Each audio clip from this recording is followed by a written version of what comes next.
Today is Thursday, April 20th, 2023. We're at the home of Dayo. He's in another room, and when he comes in, we'll get a little discussion with him as to what he has going on here. Yeah. Okay. Here's Dayo. Dayo, tell us a little bit about what we have going here today. What's your purpose of having all this lovely artwork on display? Yeah, hello everybody. I'm sure by now you've seen me through Brother Don's lens for about close to 2 decades now. Now this time, 2023, about a year since you heard my voice through his camera, I'm in a space in the area in Chicago called South Shore. It's a space around Yates in South Shore. It's a space that a collector was very kind to loan me. It's like a 2-bedroom space. He noticed that I had a problem with my accommodation after COVID. Indirectly, I was homeless, so he heard about it, yanked me out of the Islamic homeless shelter where I was, and he provided this for a year. So what we're doing now is to show what I've been doing in the space for the last 4 months and what I've been doing since the last time we spoke at South Shore. Actually, coincidentally, last year it was in a show 2 blocks from here, South Shore Cultural Center, that I spoke to you through in an exhibition that I did, that I curated with Ron West, the photographer.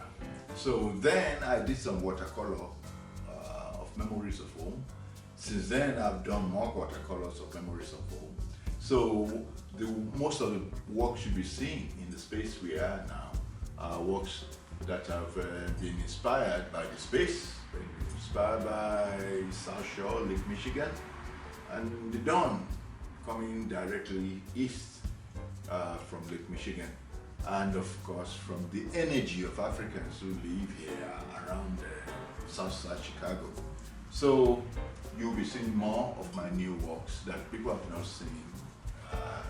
They've not seen my work in a while. So through what you'll be seeing, it shows that I'm still practicing, and eventually you'll be seeing larger watercolors and oils of some of the studies that you will see.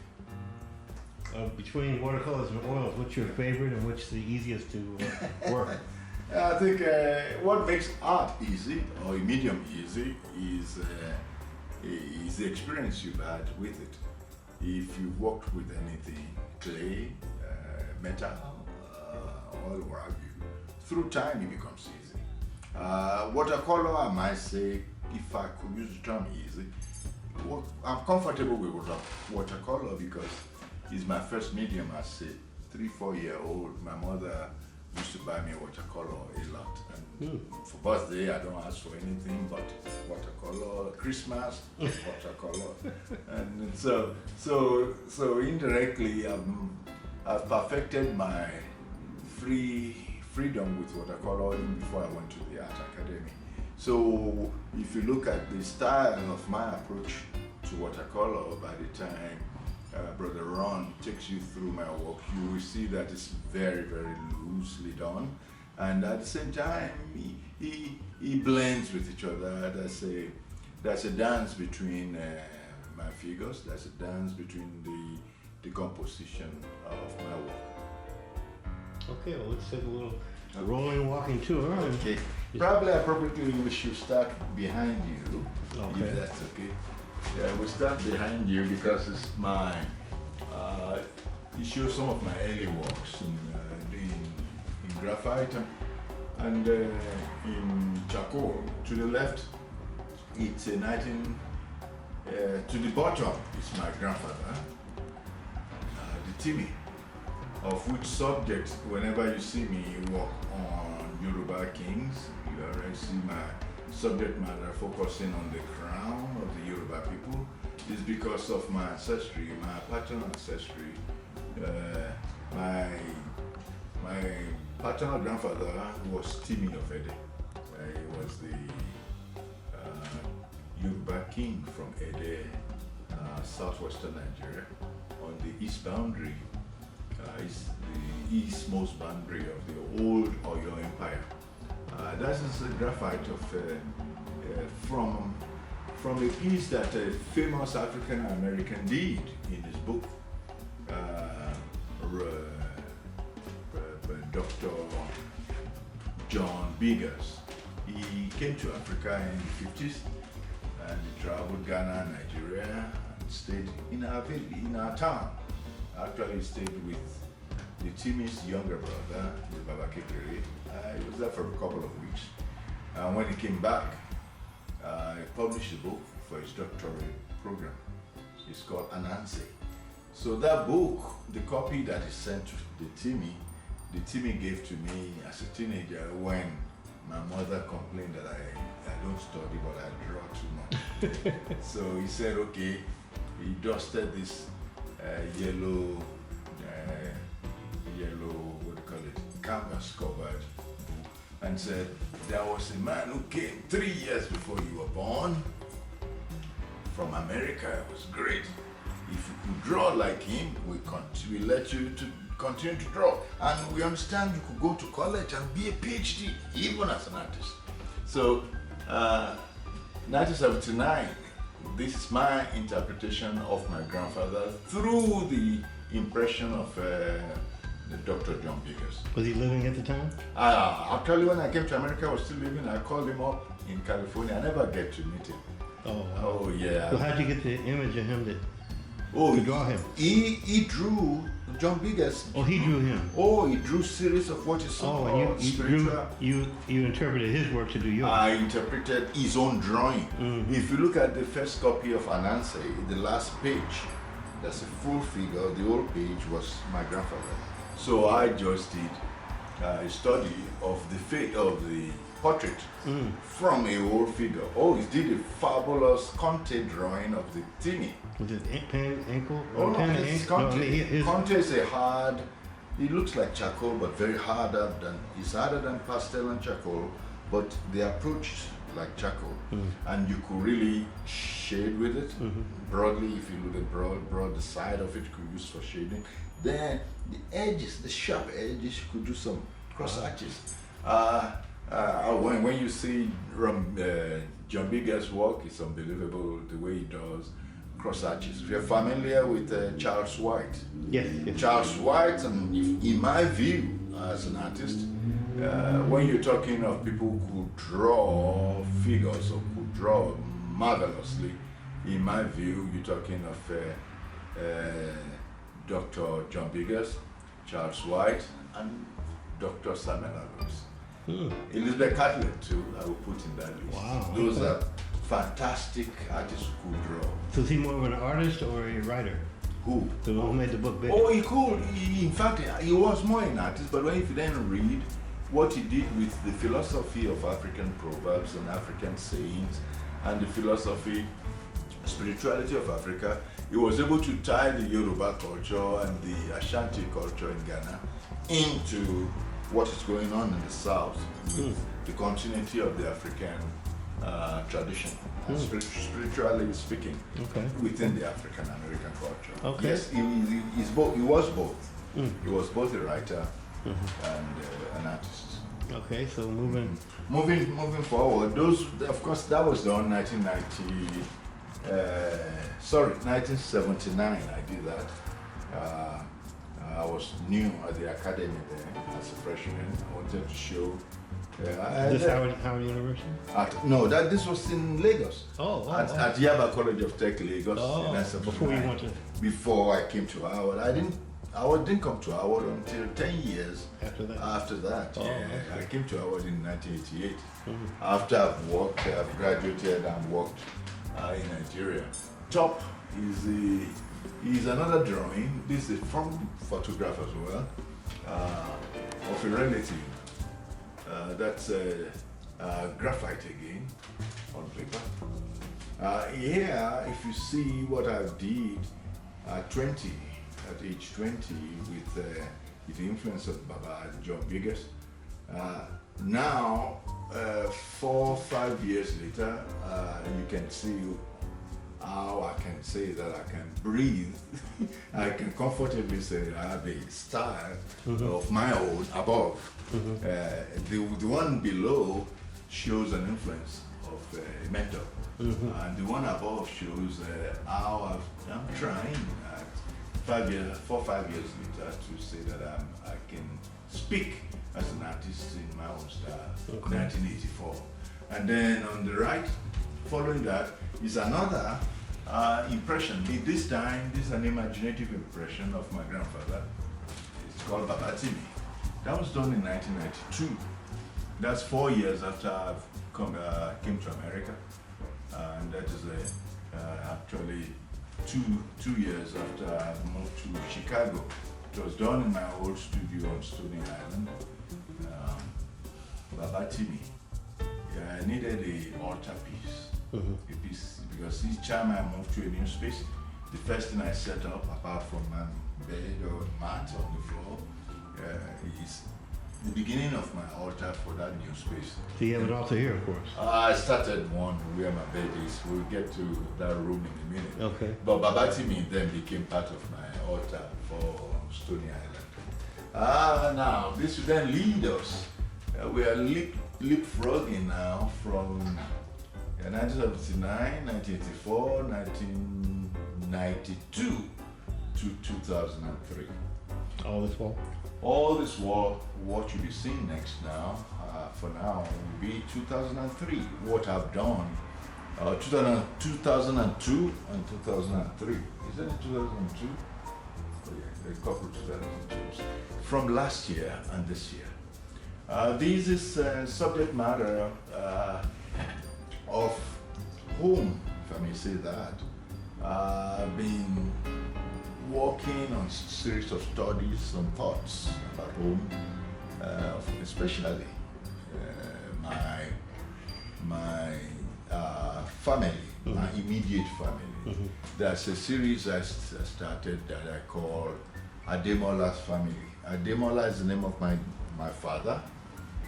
So I've been doing a series on him, on my mother, and then of course on my siblings, my brothers and sisters. How many do you have? I have 4 brothers and I have 2 sisters. And of course, I don't think I have this particular series. I have them, but they're not framed for this show.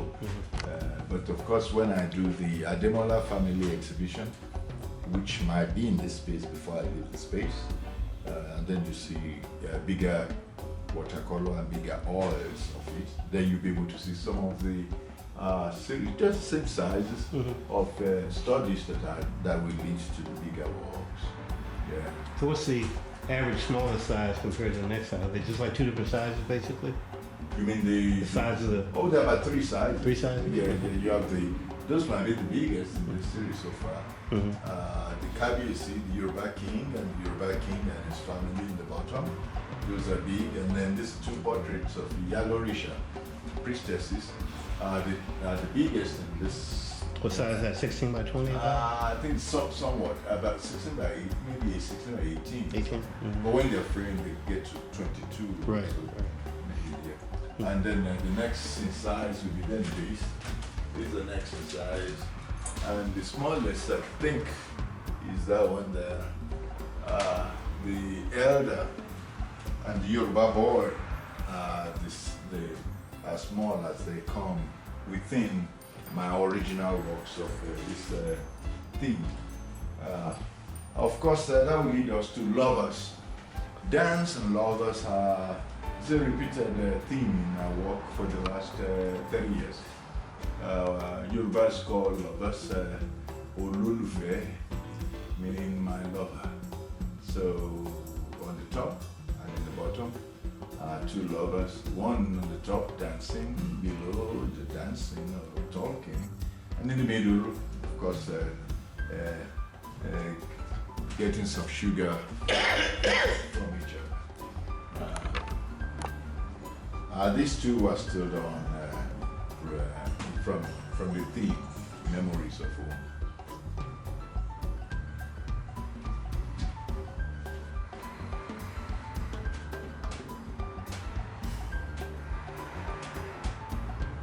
Getting the light right here. Okay.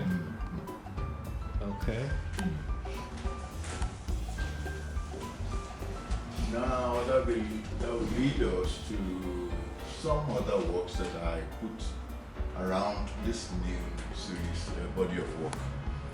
To your left is See that in the corner? to your screen left to the corner is a pastel work that was inspired when Lupita, the actress, the African actress, got the Academy Award in 2014, 9 years ago. So I saw it and got inspired over the TV. I did some rapid sketches. That's the final piece in pastel of Lupita. It's called The Floating Star. The powder blue dress she wore, that's the way she floated on stage to receive the award.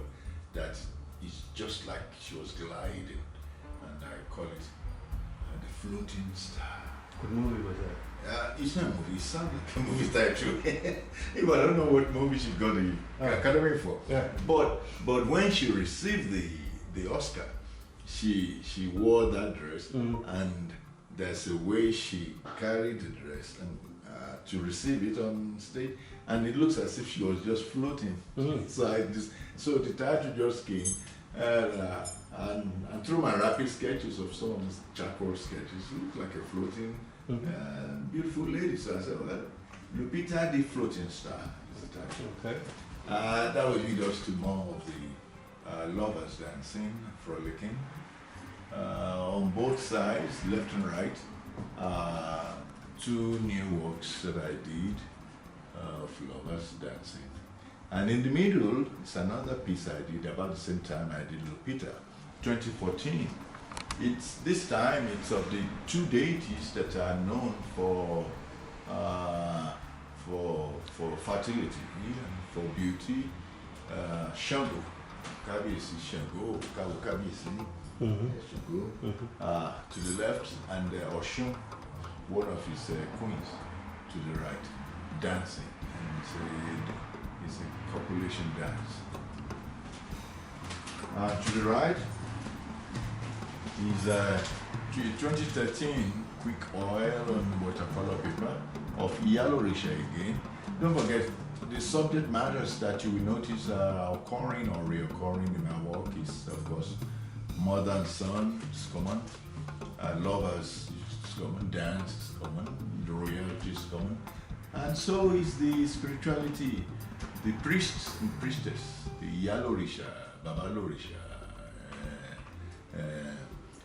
Yalawo, Babalawo, Oloya, Omo Olokun. These are subject matters tied to the Yoruba spirituality, and that's one of them. Okay. Straight ahead is a piece I did for my theme that I call Sacred Vessel. This was done in 2010. It's oil on canvas. It speaks to that sacredness of what all women are. They are the giver of life. And if you move, I don't know, you want to flow next? You want to do hallway? Or you want to do rooms for hallway? Let's do Rooms and lead to the hallway. Oh, Yeah, okay. yeah, rooms. Okay, rooms. This will lead us now to this room. In this room, we have a theme, a series I did in 2003, all the way through 2015-ish. It's called Negritude, or Negritude, is in praise of beauty in black women. I mixed a couple of other drawings around it. If we start from the left, actually, we might talk about that last. Okay. You start from this seated model. That's a tempest start for me in 2008. Chalk pastel. The series emphasized on actual people, actual model of a different physique, different profession, different orientation and background. And I wanted to show that in beauty with us, we don't have to look like each other to be beautiful. This is to speak against those who are rearranging what the natural looks where be it either bleaching, changing body parts, or wanting to look like the Hollywood type of a famous person. Mm-hmm. But in what you notice in some of these women there, in all of them, I think I did about 40 sitters. Mm. This is just few. In my storage are unframed, more than 50 unframed drawings. The average are these sizes. Some are life sizes, the size of a dog, all locked on until I have a show of the negative series. Because I have to frame, as you can tell, framing one of these and locking them, having them framed to sit for close to 20 years is holding your little resources. So I couldn't frame more than this for now. Of course, in the middle, it takes us to 2008 during the Obama moment, which the piece here probably started. In 2007 and 2008, when the Obamas decided to run for the White House, I decided I was one of those who got inspired about it. So a lot of my so-called Obama series developed. They're in homes now. I had to force myself to hold few for myself or my family, at least to take few back home if I could. So this is one of the ones I'm still holding on to, except so when somebody gives me an offer, I can't refuse. Yeah, it's a charcoal and pastel on the gray paper of the president. Mm-hmm. It's just my impression of him. Okay. Yeah. And then behind you is after his tenure, when he decided to move on. I did a piece that I called what is the president's anthem? Whenever the president appears, they always play it. It's a classical tune. Yeah. Hail the Chief. Hail to the chief, yeah. Hail to the Chief. Mm-hmm. So that's the title of this piece. Hail to the One Chief. in the middle? The one in the middle, Mm-hmm. in gold frame, is called Hail to the Chief. In Hail to the Chief, interpreting the president as an African chief to the right, and it's a tribute of women waving and celebrating with him for a successful term as he leaves the White House. Mm-hmm. In my view, without the women vote, the president probably would have gotten to the White Very House. possible. Yeah. So he got votes, female votes from every culture, apart from votes he got from us as people and from white folks. So that sense of being able to cross across the board into different demography is one of the unique moments of his presidency and his election. So here to the chief. Okay. And of course to the extreme right is the few I have left of the imaginative work I call The Lady. Lady is of course a tribute to the First Lady, even though it's not a portrait of her. It's just something to remind one of her. At that time, her unique hairstyle, that sense of elegance you see. She's like a model when she dresses, in my view. Yeah. Yeah. Okay. Okay. And that will lead us now to this next room.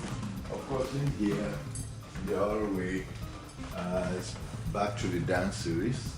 I've done since 1995. Josephine Baker has been a subject in my head. I just like a sense of freedom. Is that her? That's one of my series of my imagination of Josephine Baker. Did you date her when you were? I wish I was born too late. I would have loved to. If she wants to date me. But who am I to say I want to date her? No.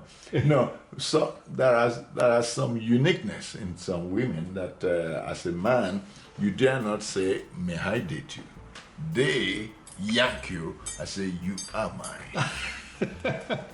It's not your choice, but hers. Exactly. You are mine tonight. So that's what I think Mama Josephine, she's that kind of power. Yeah, that was done during COVID.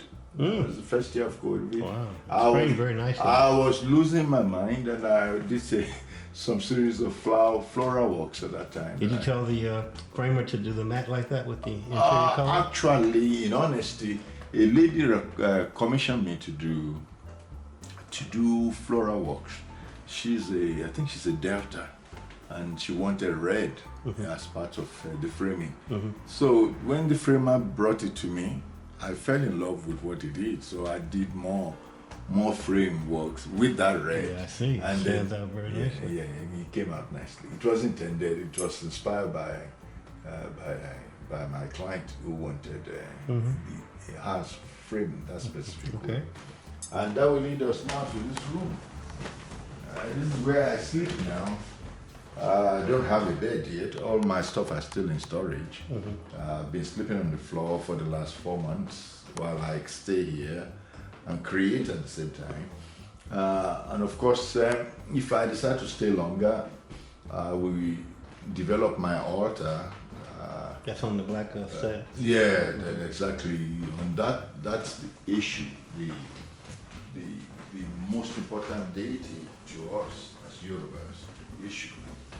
That issue has been with me since 1991 or so, since Stony Island, and it's traveled with me. It's the only, at times if I'm in a space and I don't have a luxury of having hundreds of all my altar objects, issue is always there with me.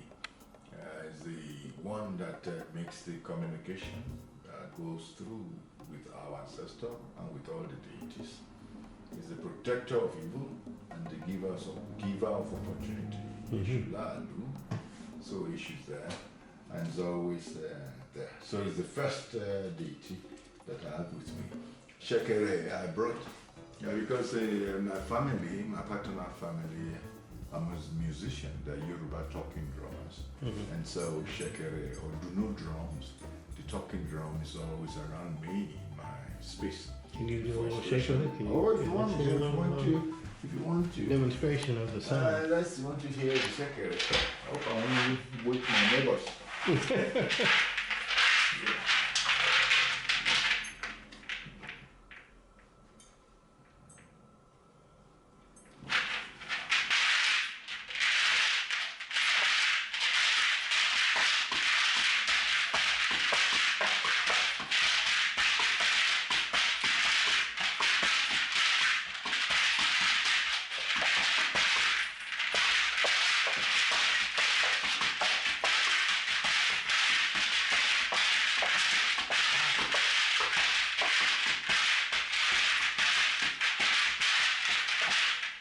Wow, it's quite a sound.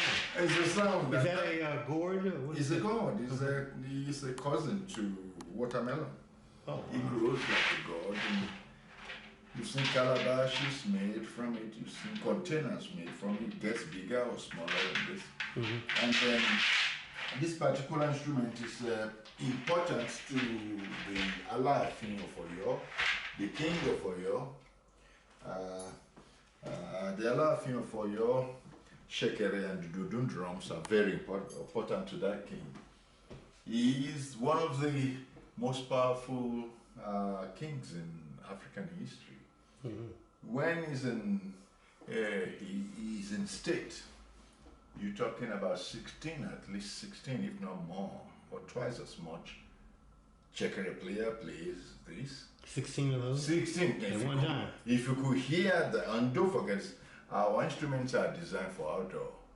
So you can imagine how loud that would be and how many blocks away So we you carry. could hear it. So when he's in state of traveling, between the drums and the shekere and the royal trumpets, and the trumpets are very long, made out of brass.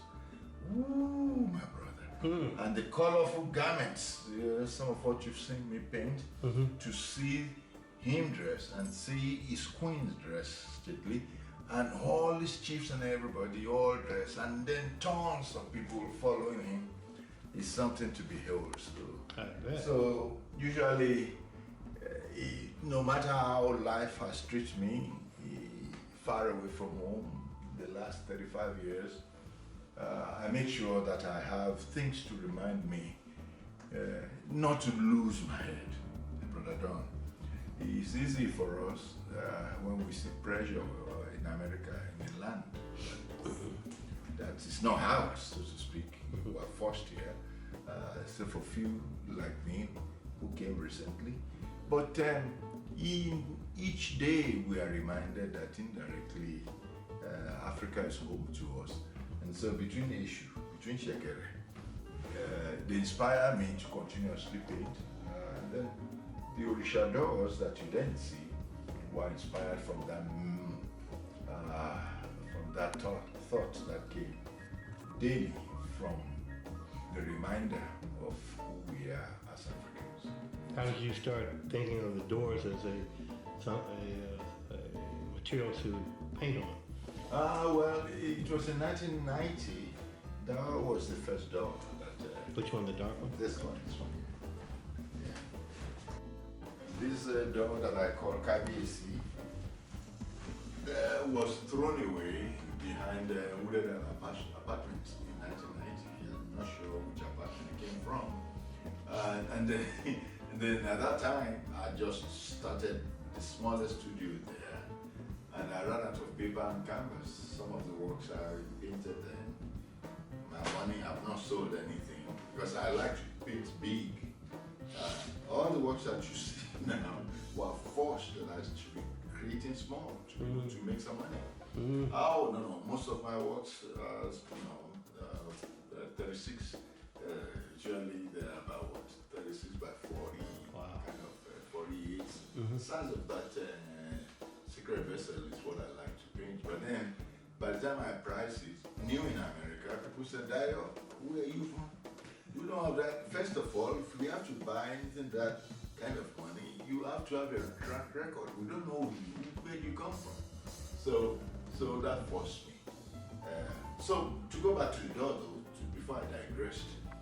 So I ran a paper, the door was there, I picked the door to be like a partition between where my bed was on Stony Island in 1990. I had a roll-up mattress then, similar to this, in the corner. And then during the day, when I wake up, I'll roll it, just hide it. And then I wanted the door to block where the space is to my living, to my creative space, which at the same time I live in space too. And so when I brought it in, I thought maybe, for whatever reason, talking with Dalton Brown, who noticed that I've not created in a while. Dalton too had a studio in the complex. He said, Dayo, who says you have to create on paper or canvas alone? You could create on anything, stone, shoe, money. Then I'm looking at the door. I said, really? Good. After he left that night, I said, okay, if I have to paint on the door, I better have a story to go with it. Why not? Let me create something to protect where I've been living. So that's what led to the Orisha as a series. I did the KBC. Then the next door, after I did it and it came out appealing to me, I found another white door, old white door. I don't have that in storage.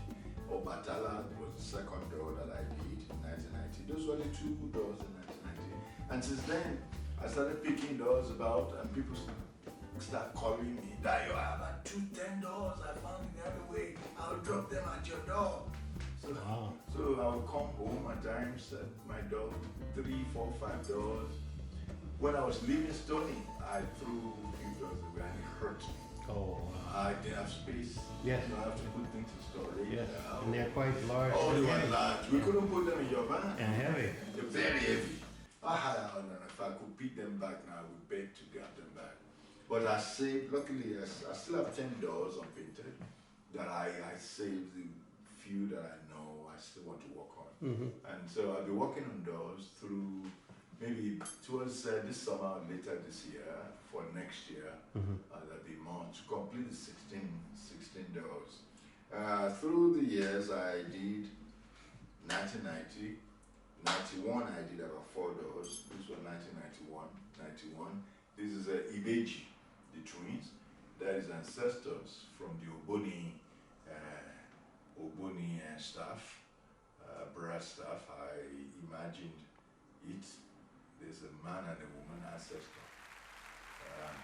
So those two and the couple were 1991. And then I then skipped doing doors because I noticed all my doors were looking alike. They were having the same feel.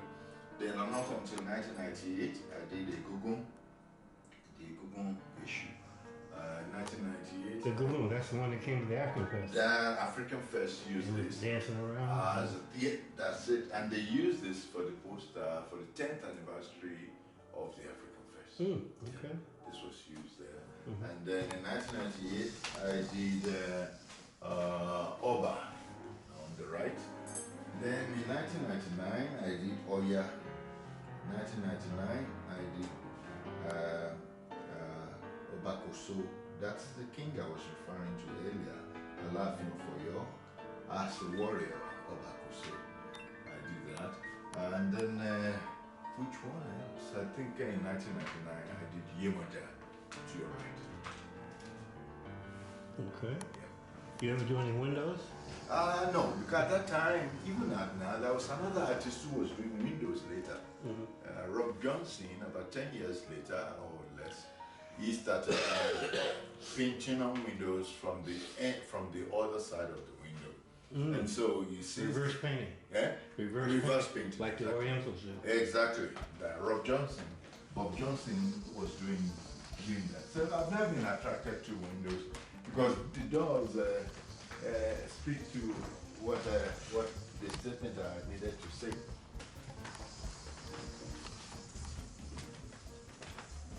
And of course, in the hallway here, I just put things together, eclectic, smaller works of either for my landscape theme, that's Washington Park, that was done in 2016. The subject, the park within Chicago is so beautiful that it reminds me, some part of it reminds me of being in Africa.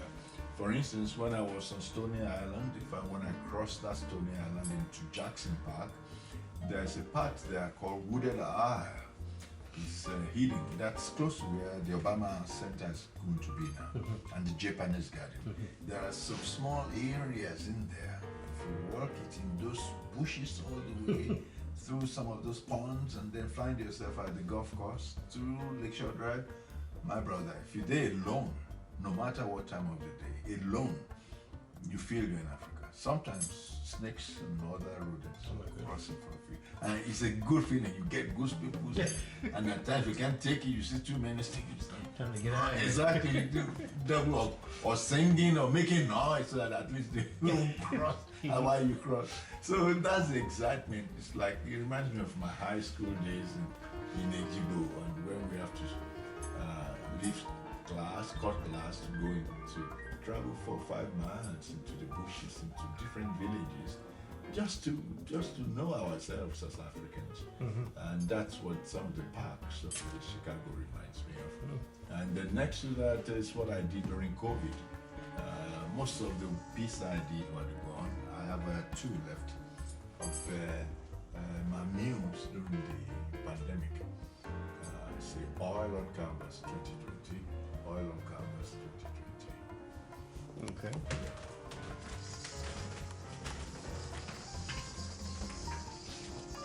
will lead us to a few watercolor.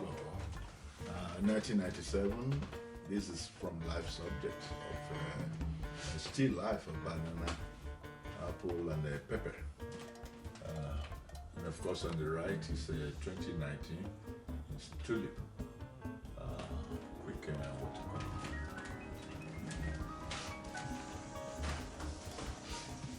And of course, finally, we have the banana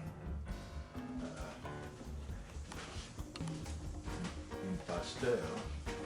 The one you saw earlier is 1997, and later in 2015, periodically I tried to still see whether I could work from what I used to do academically as a student. I want to see how I relate to an object, be it landscape, figure, or still life. So this summer, very soon, maybe next week, I will be picking. Actually, those are getting ready to be painted. While I wait for people coming in and out, I'll paint some of. We'll see the before, Yeah, the before, and then we'll come back and see the after. It occurred to me all my bases are in storage. So What is these are what kind of plants? This is those are tulips. and this is a Eucalyptus.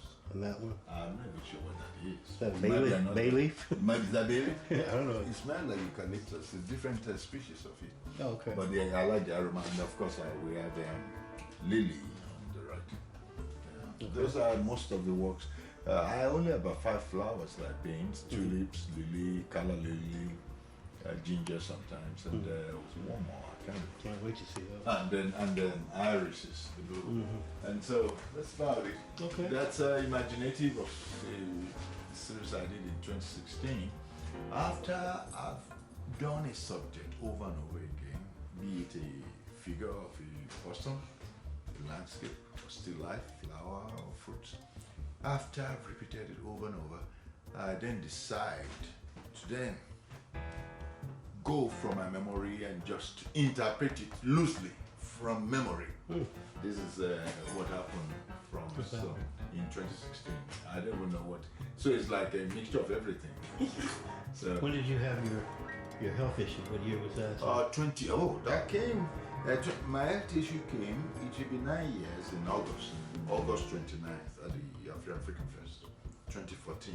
2014. And so before 2014, then after 2014, we have two different. So periods.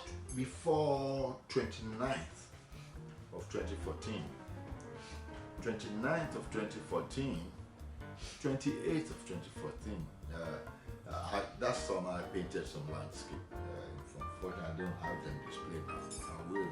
That's my next show. And then this stroke then happened. After the stroke, because I couldn't use my right side, my speech, my mobility, and I couldn't even write Dayo. It's simple. The way I sign my name Dayo, that's simple. I couldn't write it. Just wobbling and everything. So I had to learn, because my main concern was the ability to use tone. Because if you look at my tones, no matter, especially with watercolor, pastel, or they have to blend. I mix my colors. Not necessarily, I did a little of it on palette, but most of it happened on paper or blank canvas. And the ability to be able to do that, know when I want to connect my lines and the variety of their texture. Whew. It's called a technique. For 1 year after the stroke, because that was my main key. That once I could get that, the rest is it. If I don't get my palette of tone and I don't get my movement of lines to know that when and when not, it's like a piano. Baba Jamal just passed 30 years ago. I've been listening to him again now, then I see how he used lines, how he fades, stays, and comes back in. And then I noticed the Africobra artists and few African American masters have equated jazz music to how they create. I don't see it until getting close to 40 years career now that I say, is that what they're talking about? went to see that's exactly what you would then see in a piece like this. Even though it's so loose and it's so scatteredly done that only the appeal will only get to people who feel and who have seen my story from the beginning and know how I got here. So it appeals to someone like me, myself. And that's why you notice some pieces that I don't show, or I hide, or I keep far away, it's for them not to see it. Because when I wake up, I see it. And it reminds me of where I want to be and where I want to go further from. So when was this done? After the stroke? After the stroke. And how long? 2 years later. That's when you felt you were back to being creative again? That was in Washington Park, where you were one of those who moved me there from Stony Island to Washington Park. I was there for 2 years, 2015 to late 2015, 2016, 2017 is when 2017 is when I left. And so I was able to paint Dawn from Washington Park. I dragged the easel, at that time I was in mobile, where I still dragged my easel there at 5:30, 5 a.m. There's a pond there inside Washington Park, and then few people, ladies posed for me at that time, about 6 ladies, thanks to them. Through them, the way I battered their face and everything, I just keep begging. I said, please. I said, is that me? In fact, one of the charcoals you saw in that room was from that era. I said, no, you are more beautiful, but please pardon me. I'm trying to get myself back. So this was then done 2 years later after some of what I've approached then, in my view, better. I don't forget, a professor told me, he said, Dayo, why are you forcing yourself to go back? I said, no. Most of the masters in history actually is the stroke and their mental state later in life that develop their work into what we see as abstract. So you don't fight it. Don't fight it. Just stay where you are. People will meet you where you are, and then of course you could show what you were before. I wanted to do that, to be honest, Don. I really wanted to say, maybe this is my time to actually still think. Because the thing about stroke, when I had the stroke, and I was rushed to Stroja, the doctors and nurses were asked me the same thing about 3 times. And I said, why? I said, well, they didn't want to first tell me until a few days later. They said, when we ask you something, you say it with language you didn't understand. So apparently I'm thinking in English, but speaking. Is that bad? Wow. My brother. You didn't realize it? Oh, I didn't realize it, but they were kind to tell me later. And later. So you're speaking African? And then I'm thinking English, yeah, but I'm speaking it as in African. So how long before you... And then if they ask about 2, 3 times, then I then say it. Well, do you know you first said it? Oh Lord, then I got frightened. So they said, no, don't fight. So that's why they didn't even tell me. For instance, a few years after that, I still do it today. I might do it these 4 days. There are people who I always, if I want to say 2,500, I will say 250. Can you see how much money? It's different? Yeah, say, how much is that? I said, yeah, 250. And then they want to pay 250. I said 25. I said, no. Oh yeah, that happened a few times. Oh, yeah, the first time. That's why they jumped on it. Oh, 250. In fact, somebody I just said, look, it's your luck, but I had a stroke. He said, oh no, you had a stroke. I said, no, but it's your luck. He said, no, I don't want that kind of luck. So that's the kind of situation. Right, so I'm happy where I am, but I would never become. Unfortunately, I won't be 100% if there's such a thing. But I'm glad that I've been able to then find myself back. I wanted to get back to that as my healing. So I dragged my easel actually back to Jackson Park to do this. The paintings I did in summer 2014. In fact, I still kept it. Someday I might do a show. When I before and after. Wow. You oh no. When I do those Dawn series I did in 2015 in Hyde Park and some of the landscape I did. So I will have before and after. And I will probably invite doctors and nurses and Right. patients of stroke Because they will to understand. see. Yeah, I want them to see because stroke was hinting. Looking in answer, looking at the work I did. I know at that time, remember I used to come to events with swollen foot and I'm limping. That's what led me to these plastic shoes, for God's sake. All my expensive shoes are still in closet and storage. I've been comfortable with this for 10 years now. My leg will swell up. The doctor said you are having high blood pressure, that if the stroke didn't happen, it could have affected my internal system. I was lucky. I was lucky. So I wanted to prove to myself that I could heal. To just help my brain to know that, okay, I will drag my soul back to where I was summer of 2014. The first time I went back to across the street from my old studio, in front of the lab school. Those kids, because those kids are good critics. The 6-7-year-olds, whenever they're playing on the trees, then they'll come around, they take a white circle, one will first come. Watching you paint? And they watch me paint. And one, if the bold one will say, I know what you are painting. So what? I said, yeah, right there. I know the subject matter. I can see the composition. so they use term at 7, 8 years old. I said, well, why do you know composition? I said, yeah, my teacher. We'll go to the museum and look. I know the impressions. I think you're an impression. Oh, Oh my goodness. my. So my healing actually is part of that. Then one then said, but your approach is different. Your Why you approach? think even you stand. They said, you are here last time. I liked what you did then. What are you doing now? I couldn't tell the poor kid since you saw me last. 2-3 months ago, I had a stroke. I'm trying to draw like you now. Actually, you and I needed the same teacher. Yeah, so my early, in late, I wasn't brave enough to go back down to 2 months after my stroke. Or a month was it? Yeah, so when I then went, it started changing and developing, and then we get to where we are. Wow. In the bathroom, a few line walks. In 2003, 20 years ago, I did some imaginative line walks of nudes. Yeah.